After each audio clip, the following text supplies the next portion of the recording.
Welcome back to another episode of Day One Radio. As you can see, my brother Maurice is not here with me, but we're going to keep it rocking. Thank you for listening on our podcast network, CLNS, and always watching us on LivehiphopDaily on YouTube and the app and whatnot. It's been a pretty good week. Atlanta's gone through spring, summer, fall, and winter in the last 7 days, man. But we going to keep going with the good content, and I got a lot of good feedback from the last show. Please go out there and early vote, and go out there and vote November 6th. Super Shout out important. to Anoa Changa for coming through and enlightening the masses and whatnot, so that was pretty dope, man. And as you know, we're always about giving you the game and giving you things that, you know, you may be interested in. Some things that you're interested in didn't even know you was interested in. So, man, one of the guests we have today is my guy I've been knowing for a minute.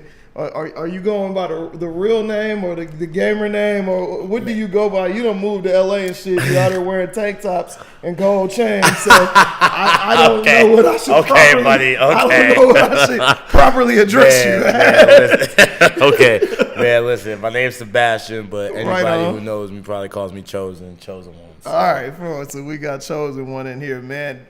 One of the best fighter game eSports players.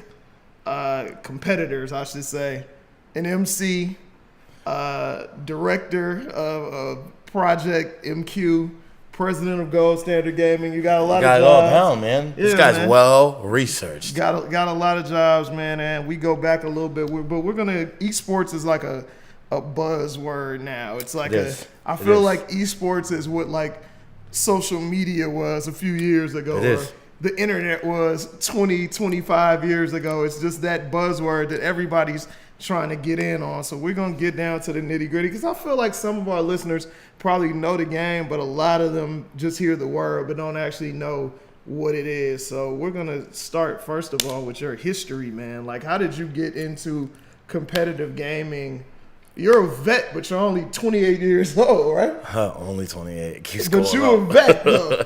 Like, you've been doing this for a long time. Yeah, man. It's kind of like, for me, I started playing, and, I wasn't the good football player. My dad was a hooper, and he wanted me to hoop so bad, but my sister got that. She got into college for balling. But for me, my first love was, like, playing games and being the best in not only, my hood, but starting to think, like, how far can I go? Because everywhere I go, there's an Xbox in the house.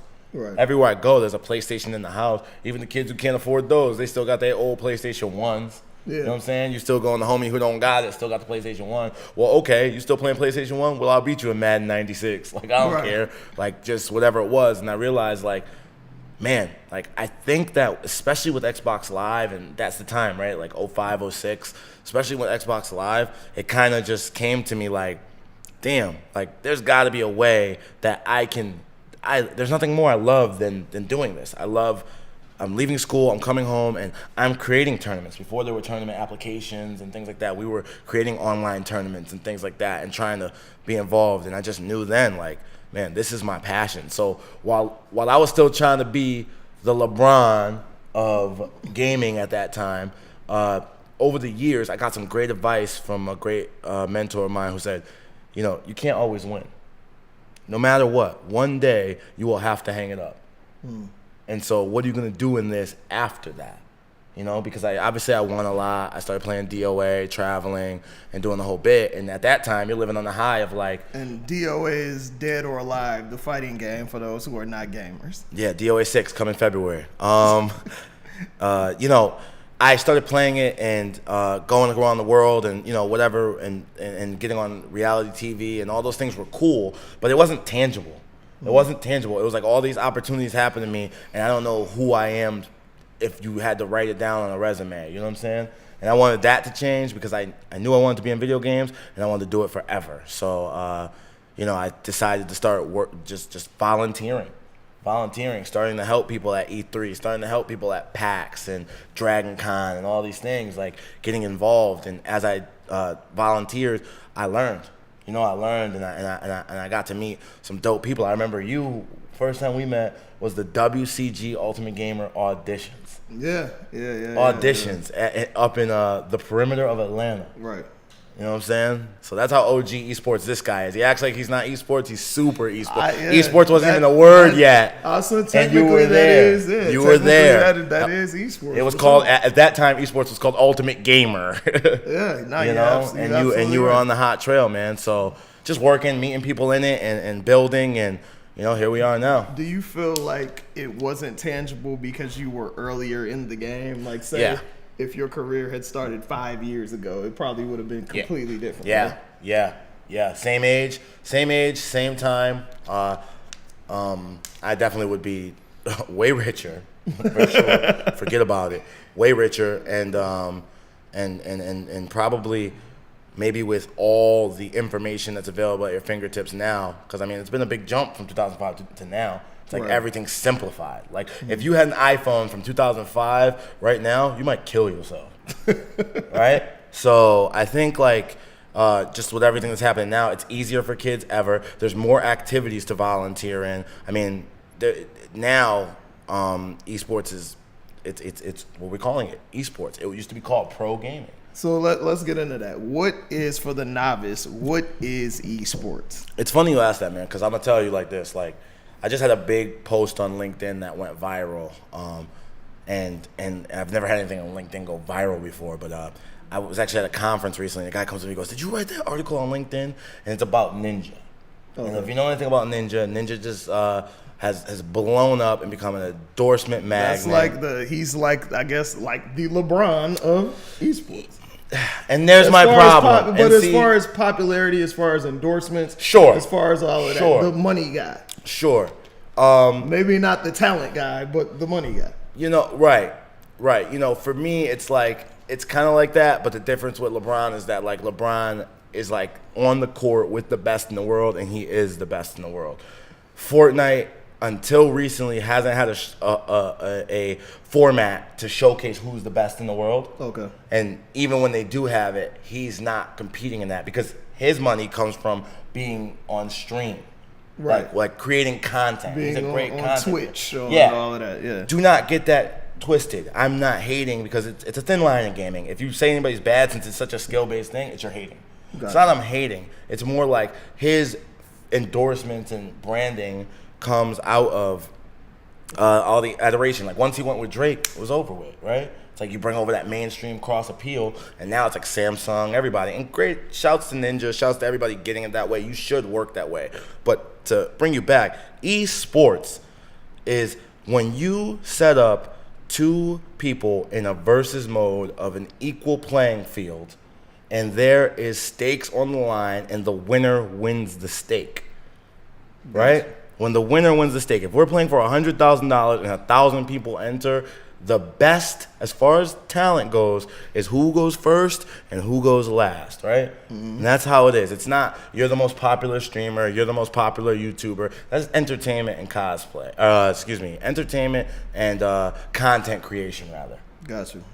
So esports is pretty much tournaments, gaming, like gauntlets, anything where there are rankings, competition, and now we're seeing a bunch of sponsorships, which is a great thing for all of us. So how did it go from being just pro gaming and very niche to it being projected to be a $1.6 billion business by 2021?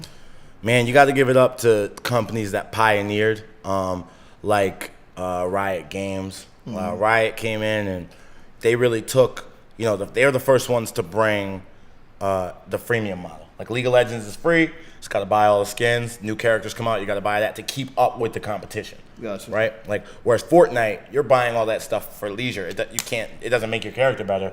League back in 2009 came out and was like, you know what? You got to buy this stuff to keep up. And what it did was create a community that was naturally competitive. So in a couple years back, when they introduced the biggest league that we have, the LCS, they doubled down. They made you have to buy into the league, almost franchise style. And, then you got teams drafting. I mean, they really started the first gigantic ecosystem that all these other companies were like, okay, so this is formatted. It looks good. What are your numbers? And they were able to put the numbers out. They were really the first ones to break down that door for all of us had been doing it, but really open that door like, hey, Coke, come on in. You know what I mean? Right. Hey, Pepsi, come on in. Wow.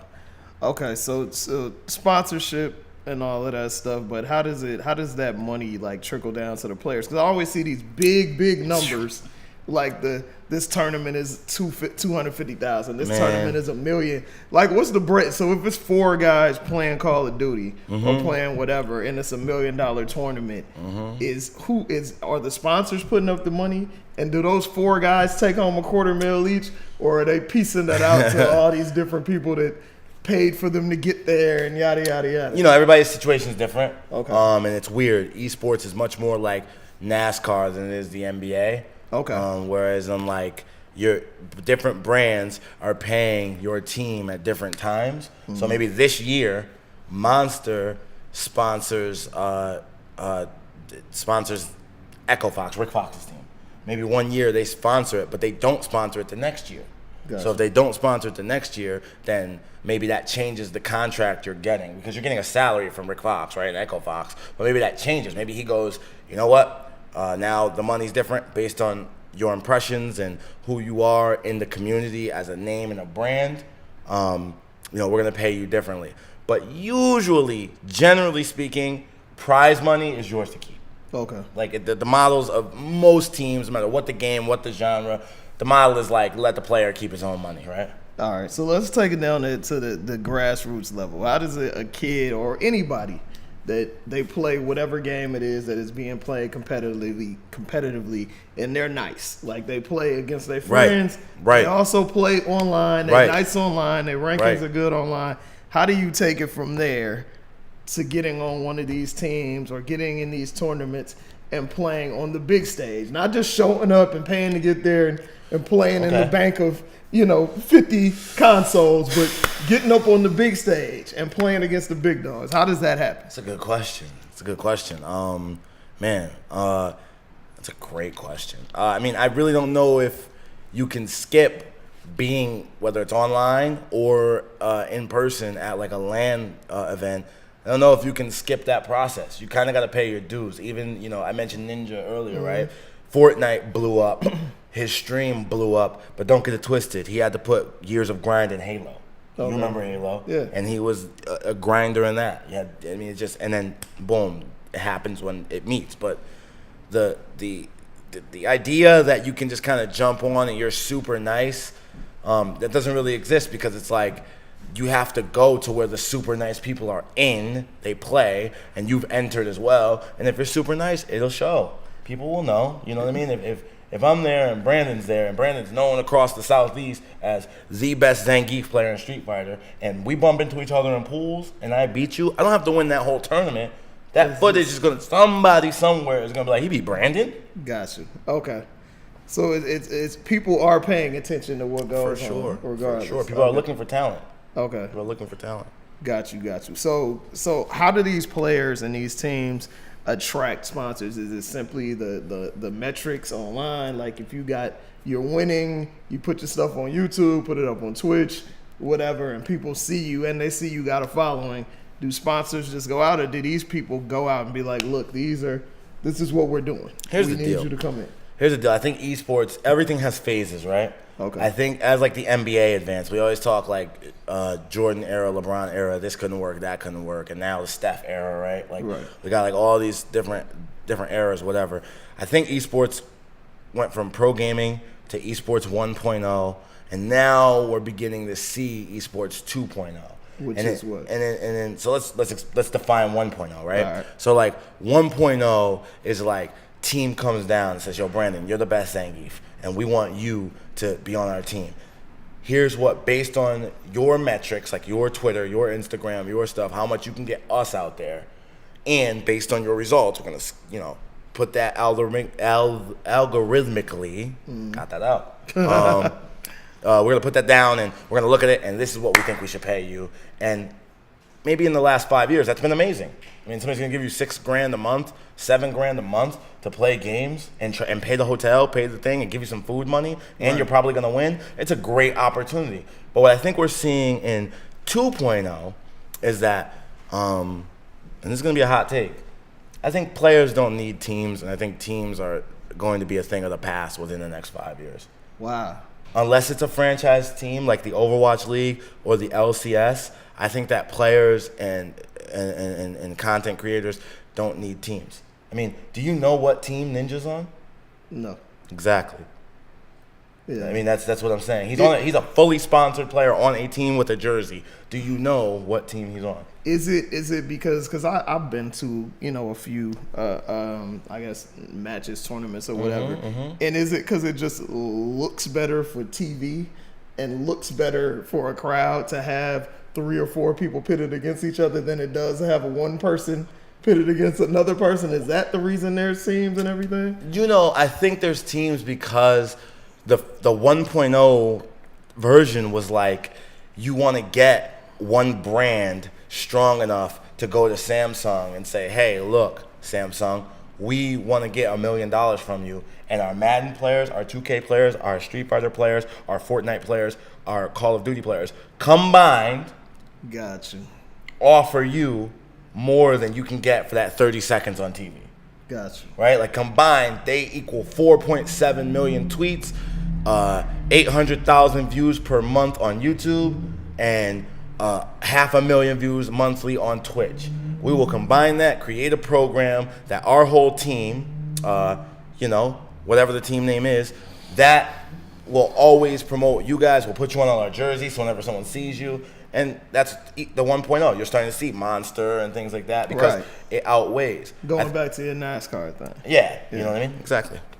So 2.0, you're saying that team, it's kind of like Brave New World type thing. I think that player, unless it's a franchise, like League of Legends, the LCS League Championship Series, that's not an example because they have you buy in.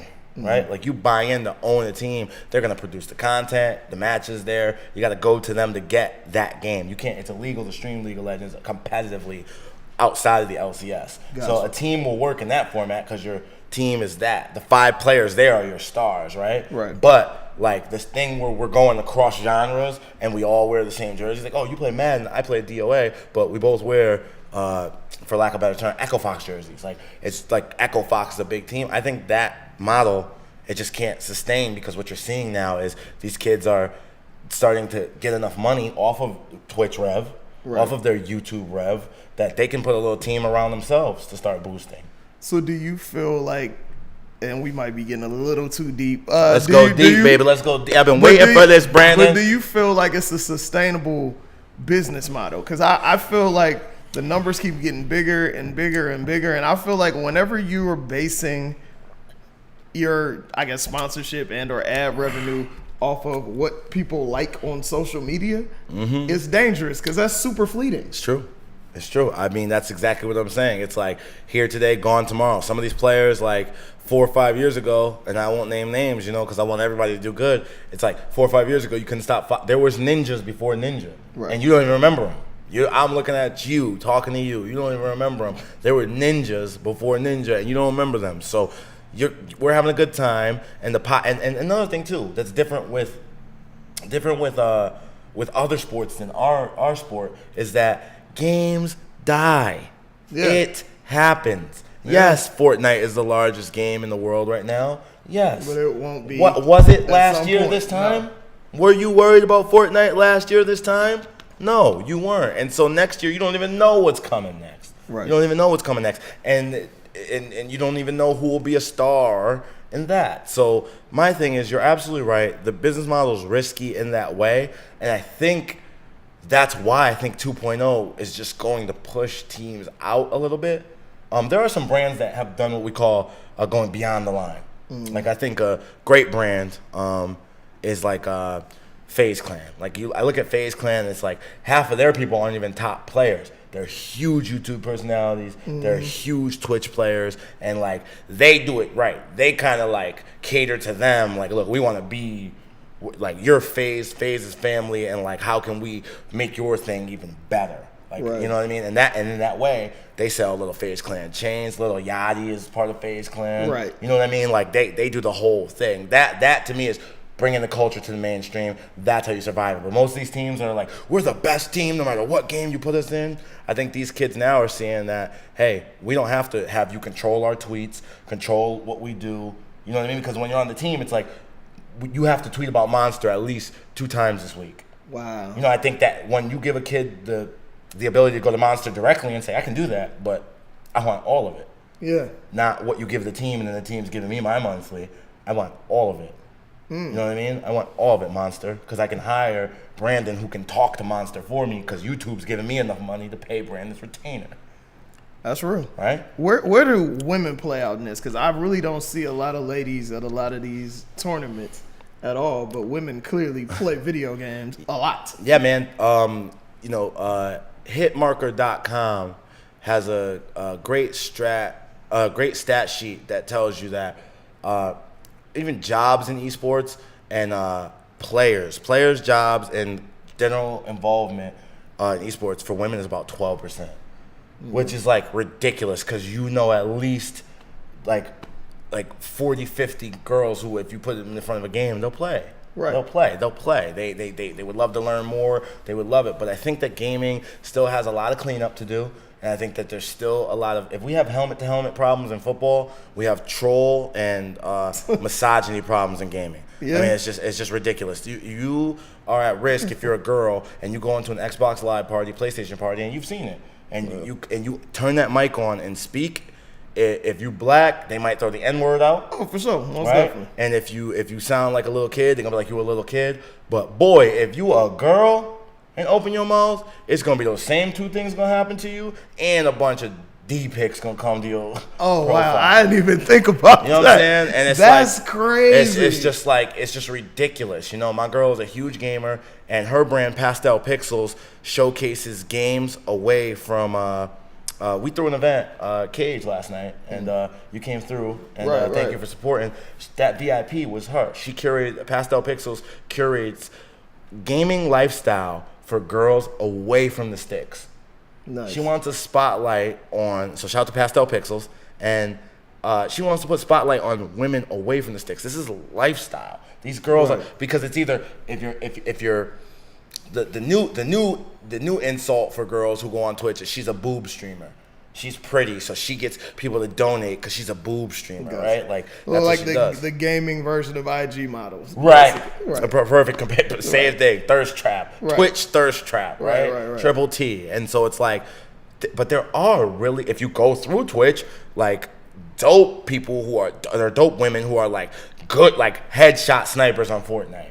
And pretty, and like to listen to Beyonce and Cardi B and chill and hang out with the homies and stuff. So that's really what it's about, right? It's really like, stop putting these women in a light like they're not, just like video games is not male exclusive, and like, oh, but she can play games. Like, it shouldn't really be like that. It should really be like, are you nice or are you not? Because that's what we would do to each other. Yeah. There's something about when a girl comes in, there's a stigma on it, and those numbers reflect it. 12% is not like they're not playing. Right. It's just that they're not being represented. Yeah, that's definitely real. So how can that change? I just think that, like, first and foremost, like, there needs to be more, and this is on all of us as players, there needs to be more shine and love shown. Just like in the rap game, when you're supposed to go back and show your dudes on the come up love in any way you can, whether that be a feature or, bring them out to whatever you got going on. It's the same way you're supposed to go show. Most of us know a girl who plays who would like to be. Maybe shout out a stream or shout out. Anything can help. So help them, because as they grow, they're women. They're gonna push and bring the wave. And then on the corporate side, the companies. I mean, companies are pushing a narrative by just going for top players like myself or other people that have a name, and not considering that, like, maybe it's good to take a female representation. Even if you don't have the best player, maybe take a female representation. You don't even know how much do you see of that? How much do you see of that? Not a lot. And there's plenty. Like, don't get it twisted. We're not in a place where it's like, oh, but there's like so limited. Even at 12%, you can turn your Twitch on and see plenty of girls who get their game on, and with somebody's assistance would blow up instantly.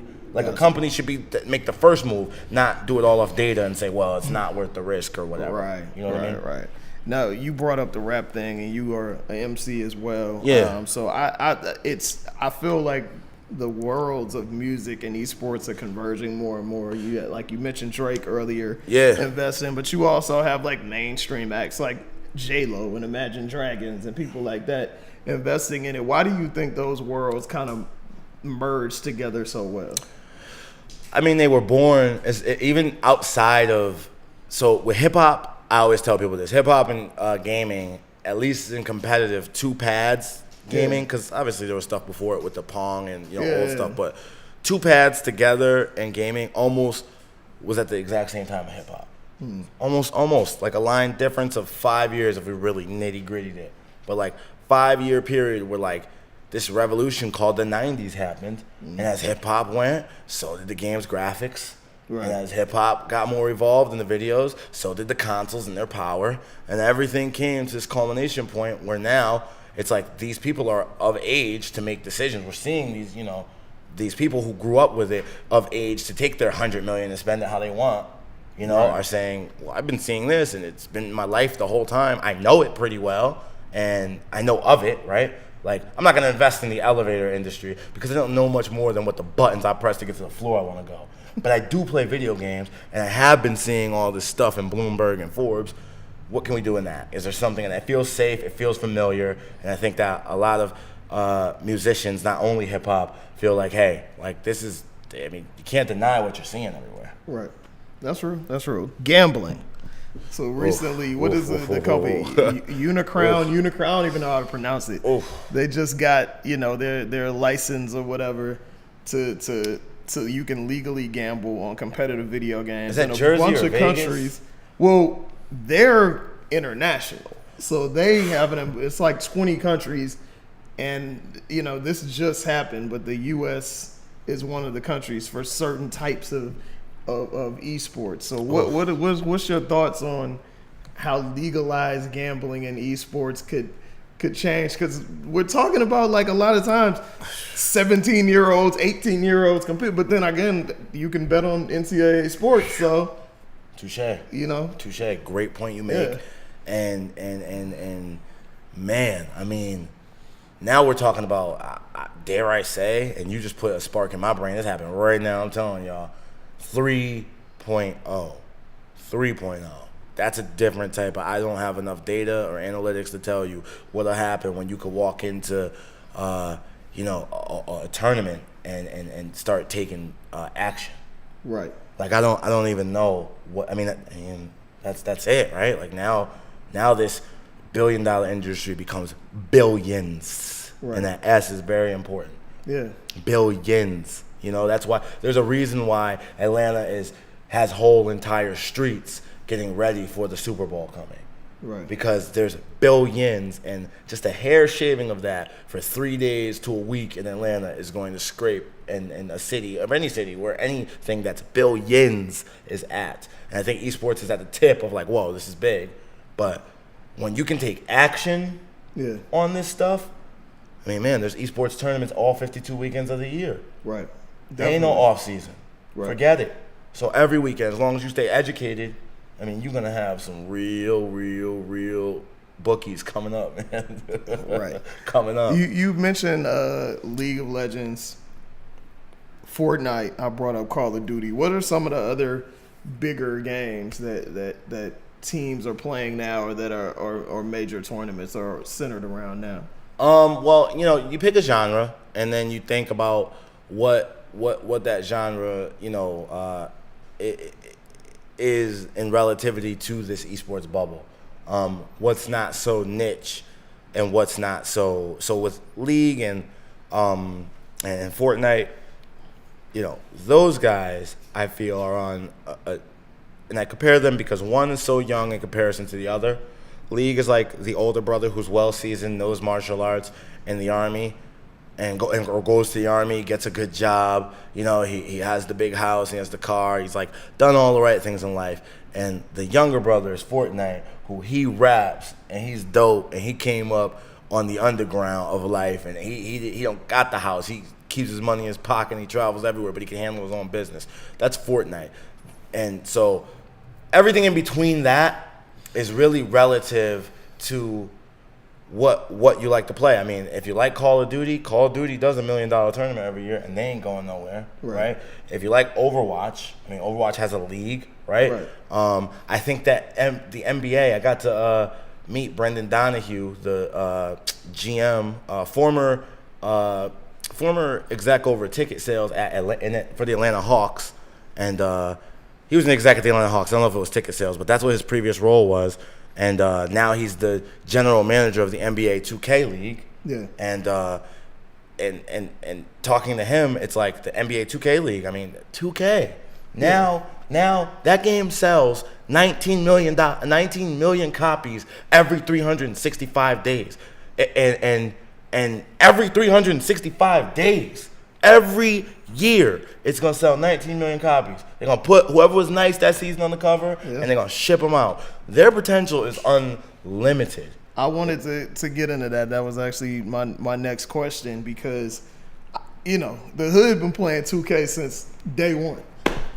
We about to play 2K now. Yeah, and I know, my man Lang, he works with the team in Memphis. I get emails damn near every day about the 2K League, and I think it's 5 or 6 more NBA teams that are coming on. I think the Atlanta Hawks is going to be one of them. It is. But how does that person who's dope in 2K make it to the attention of one of these teams to draft them onto the team? Because they actually have a draft. A full draft. Adam Silver comes. They have a draft to be able to play competitively. Because I know some dudes that are nice and been nice every single year. You know what I mean? Like, super good. Good. Hey, you got to shout them out. Shout them out. Shout them out. If you know them, shout them out. I mean, that's the thing, right? Like, I feel like 2K makes it simple, man. I don't know how much more simple you can make it. It's the My Player version of the game. Okay, so everybody knows for the last 4 or 5 years, they've really focused on making your own character and like letting him go through the AKA story. They force you to make a My Player to play the game.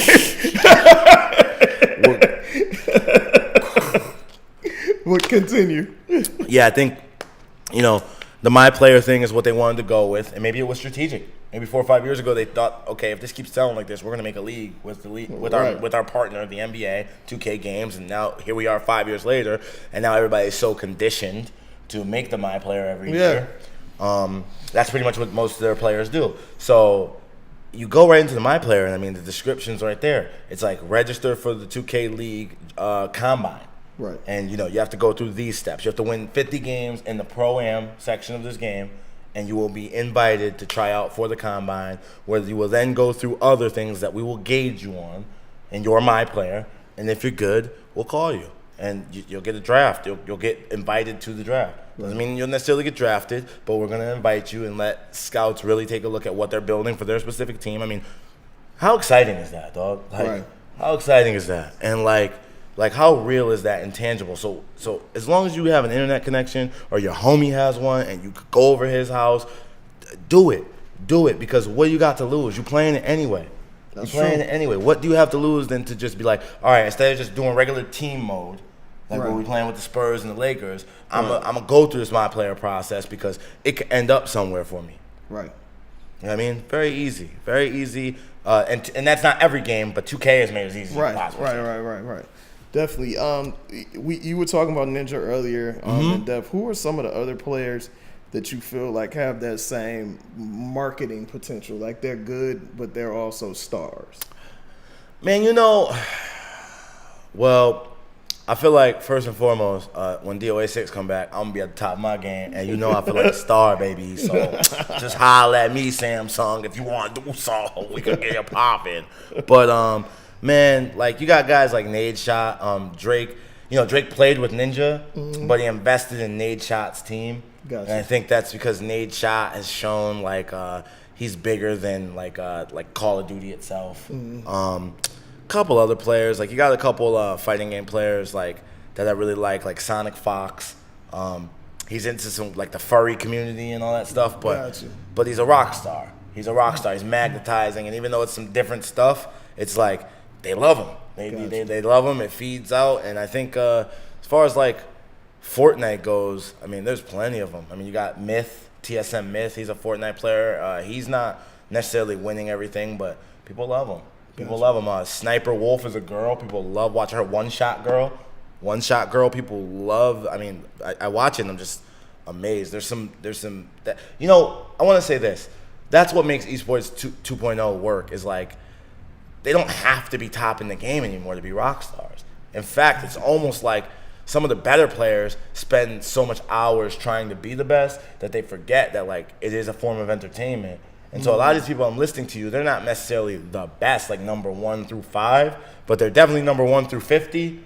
And they definitely, even if they're number 43, number 42 down to number 5, don't have half the following. Wow. They're fan favorites, but they give great presentations on YouTube. Their Twitch is always litty. Their Twitter's always funny. Right. You know what I mean? I think that's where that 2.0 conversation comes from. Okay. So now with you, what you do professionally with Gold Standard and also with Project MQ, and I know you focus a lot on the independent side of the game. Yeah. So how does that play into this whole damn near $1 billion business? It's important, man. 70% of the industry is indie. Like, just because you see these big AAA titles from Blizzard got money. Right. Okay? They Activision. It's one company. Right. In fact, I heard that they was looking to see if they could buy out the Federal Reserve to make their new offices and just start printing the cash. Just start putting Tracer on the dollar bills. Like, here. Just start putting Destiny characters on it. Like, they got money, so you're seeing a lot of them. But there are games that you don't know about that have great technology, great strategy, great esports competitiveness, but they need resources because they don't have a great marketing team. Gotcha. They don't have a bunch of marketing dollars to spend. You know what I mean? And it's so important to give them a shot because that's the next great esport. It's knocking on the door. You know what I mean? Look at PUBG. PUBG came from someone who started at H1Z1, didn't like the game, went and was like, I'm not gonna play this anymore. I'm gonna make my own thing, and made their own thing. Now Fortnite came and whatever, but PUBG is still the most played game on Steam. Period. Now its esports don't look like, it's not as big as Fortnite or League of Legends or whatever, but as far as people playing it and supporting it and buying it or whatever, it's 300,000 people a day play PUBG. Wow. That's a fan that turned and made the game like, I can make it. That's indie as hell. Indie as hell. And you know PUBG. Yeah. I mean, it's known. And even the name is trolly, Player Unknown Battleground. Right. That's the point. Like, players, like, we make the games. Developers don't always listen to us, so we start making our own stuff. That's dope. So it's important to support indies, and that's what Project MQ is about. Shout out to Marcus Howard, Malcolm Howard, Project MQ, giving me an opportunity to be esports director, because my role is to help indies use esports as marketing. Gotcha. In the way that Riot uses League of Legends esports to push more League of Legends sales. Right. I try to help them see a vision for their game the same way. Like, if you... It makes perfect sense. You know what I mean? If you put it on this platform and people play it, they'll see your game. What are some of the games that people should be? Because I feel like if you have a PS4 or an Xbox One, you have access to these games. You may not know it. It may not be on your first screen. You know, you have access to it. So what's some of the games people should be checking out? Man, there's so many indie games that like I'd be doing a disservice to some of the new clients we have. Gotcha. And some of the people, but Crytek makes some really, really cool games. They were at Cage last night, and people love them. And I feel like, you know, not only Crytek, but some other studios that I just feel like right now in this moment, I don't want to give too much shine to one and not give it to the other. You know what I mean? That's not fair. But there's so many that like, you can go to projectmq.com, and the first thing that comes across is a scalable list that's going to tell you everything about the game, where you can download it, how you can support, and I mean, you can run through and you can find it. And I think that what you'll find is that you're not going to be playing under budget or boring games. You're going to be playing amazing games that have a labor of love in them that like sometimes AAA developers lose, and you've seen it. Right. You've gotten bad games before and be like, damn. Right.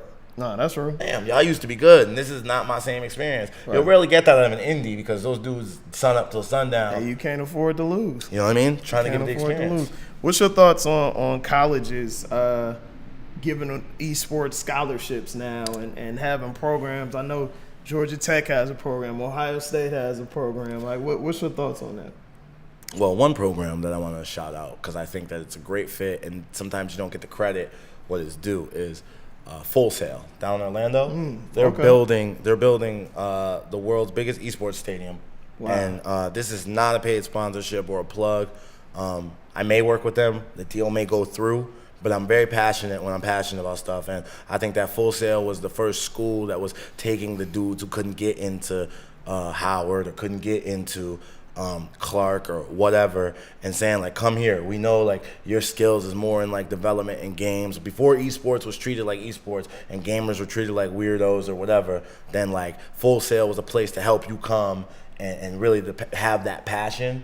And I love to see them putting an esports stadium in a full esports curriculum on, and they look like they're going to be the fastest track to get a full degree out. Now, Ohio State has a great program, I see. Ohio State has a full comprehensive program. They're building an on-site campus, and Cal is doing it, and a couple, UCLA is doing it. Lots of people are doing it, but I like Full Sail because Full Sail is like a school that's endemic to, you know, gaming, design, and all that, and they've been doing it.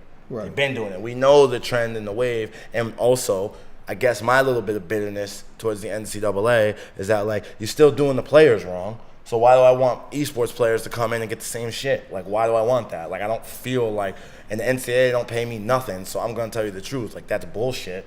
That's a billion-dollar industry, and it's people, these kids are working on the prayers of going pro. And since esports isn't like you graduate from these esports programs, like TESPA, and all these things, what is that? The Star, CSL, College Star League, that all the NCAA is attaching itself to get the players to go give them the scholarships and then thus jump in the bubble we're calling esports or whatever.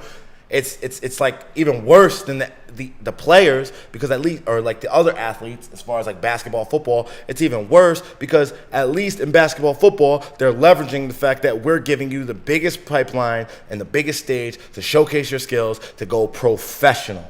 Right. But here's the deal. What is professional in one thing in esports is not professional in another. So if they open up a Fortnite class, there's not a Fortnite league. Fortnite has tournaments. So what are they leveraging? Like, okay, we'll give you the scholarship. You come, you give us all this adoration on Twitch, all this, you know, whatever. And then when you're done, here's your degree, which is a great thing. Don't get me wrong, need that. But more importantly, what are you going pro in? What's the leverage? Right. What's the leverage? If you don't play League of Legends, what's the leverage? Right, because honestly, whatever game is popping when you come in as a freshman probably ain't going to be popping when you come out more as a than senior. likely. Yeah. It's more than likely. Right.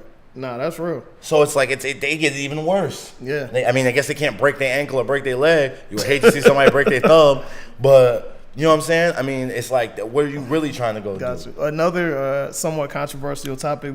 Do you think? I know it's been talk about it. Do you think that esports will be an Olympic sport? I don't think it needs the Olympics, and I don't know why it would. I feel like right now the problem with esports in the Olympics is that you can't really have an Olympic sport where there's different genres. You know what I mean? Like it's so much genres. Like how if you do it for one, you gotta do it for all. You can't have Call of Duty gold medalists, but not a Tekken gold medalist. Right. Like if they do, and then if you're gonna add all that, you got all the world's countries, and now it's not just tournaments, the world's biggest tournaments, not just all the world's biggest tournaments, but then the world's biggest tournaments for 11 genres. That's a whole separate Olympics, which I think you could have at that point. Right. There's enough culture, enough stuff that people would watch it. And maybe E-Olympics. Yeah. You never know. This guy's starting it. We're starting it together. Don't try to take it. I know y'all. Don't try to take it. E-Olympics coming soon. For sure, most definitely, man. Please plug yourself, man, and everything you got going on. You want people to pay attention to. Man, look, it's Chosen1, the golden one. I be dropping bars, man. Check me out at SoundCloud.com/OChosen1O, Instagram.com/OChosen1O, Facebook.com/OChosen1O, and Twitter.com, take a guess, OChosen1O. Gold Standard Gaming, GSGAgency.com. We would love to help you build whatever it is you would like to build for gamers, by gamers. We can do everything from curate, help you develop it, plan it, to execution. Brandon gave me a nice compliment before I came on the show, saying the event last night was great. We always love to hear that, and that's what we do. It's a labor of love. It's not something that I'm a millionaire off of yet, but I love it. And even if I never make $1 million, it's what I love to do. It's who I really am, and I'm proud that I've been able to have great people and great friends support me in my journey from a young boy into a man as an esports player, and like be able to wear it proud and even spit and talk about it, and it just means a lot to me, man. Like that's important. So thanks for having me. Come check me out, dog. Like we're esports all the time, gaming all the time, and it's for the culture, baby. It's for the culture. No doubt. Yo, we appreciate y'all watching, appreciate y'all listening. Please follow us on Day One Radio. That is DAY1 Radio on all your social media. And again, make sure you go out and early vote. And make sure that you go out and vote. On November 6th. These are elections that actually matter, not the reality show that we have every 4 years. Yes. Remember that. See you next week with another dope show.